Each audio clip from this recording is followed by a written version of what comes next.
Ito? Uy! Yan guys!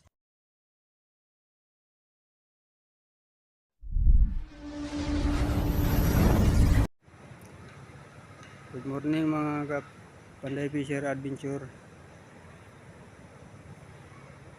Panibagong vlog, panibagong video naman po tayo. Mag-repair po tayo ng bangka. Yang bangka na yan, kapalitan natin ng palatik. Yung katig yan pa rin. Yan pa rin ang gagamitin, palatik lang. At yung kasko.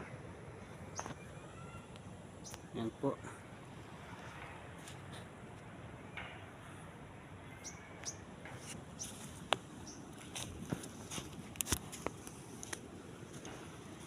Tingnan natin ang kasko.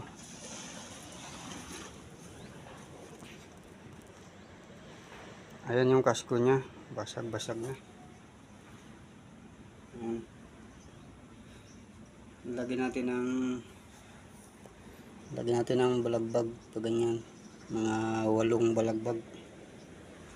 Punta doon. Ito ganun.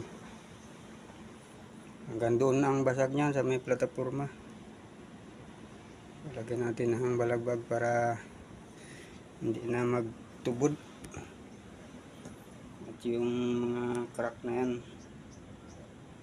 kung kaya natin yan, bubuhusan ng epoxy.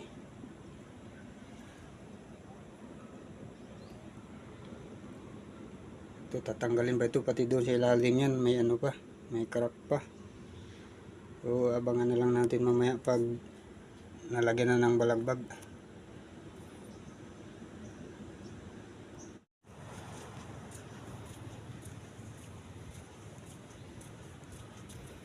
Puntahan natin ang palatik na ipapalit.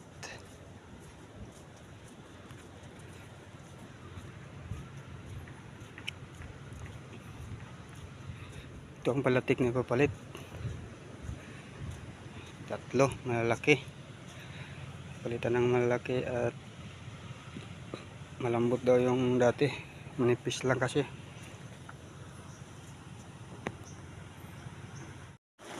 Ayan guys, yan na yung nilagay natin na balagbag.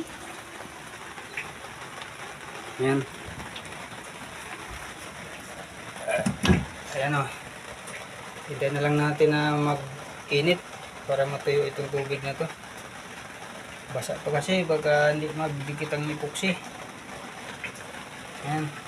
Lalagyan natin yan kasi may mga crack na nga yan. Yan ang crack ko. Dami. Simula sa unahan papunta dito sa hulihan. Yung mga crack. So lalagyan natin ng balagbag ng brush. So tawag ito butterfly. Pagkalagay ng epoxy, pag natuyo na, lalagyan ng epoxy. Tapos bubutasan dito, butasan dito kabilaan. Ayan. Lagyan ng bolt.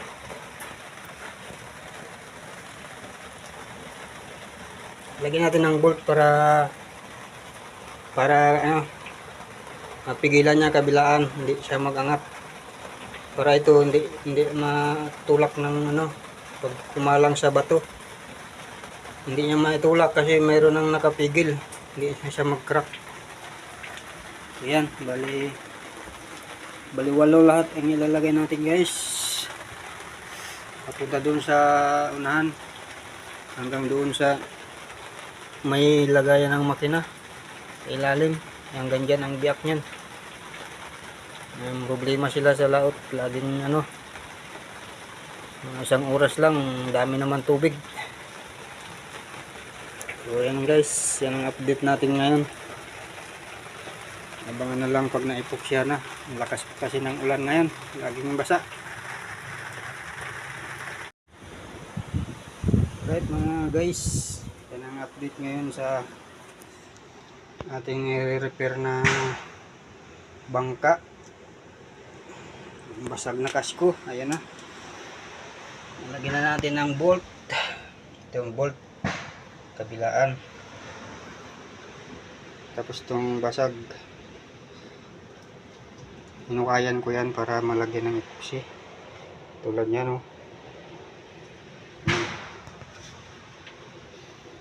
Yan. Yan, lalagyan ko pa ng epoxy.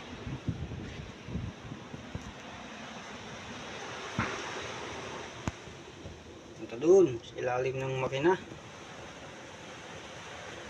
Tapos na nga pala yan, nalagyan ng bolt lahat. Epoxy na lang kulang. Pagtapos nyan, yung likod, masilyahin pa. Tapos ito. Yan, palitan ng plywood. Yan, kabilaan. Pati ito, yan. Sa gilid niyan kasi bulok na yung ilalim niya. Malambot na. Yan, wala pa yan na epoxy. Tanggalin pa yan ulit, lalagyan pa ng epoxy, masilyahin. Ito masilya bago pa ipako para matibay. Pati yun, isang block. Pati ito, yung basag na ito, yan. Tuklapin pa yan, palitan ng bago. Okay, alright. Abangan na lang pag natapos na. Okay, guys, katapos nang sa loob, dito na naman tayo sa ilalim. Yan yung ilalim ng kasko. Yan ang wasak-wasak na. So, gawin natin, masilyahin natin. Yan, hanggang doon sa ubi.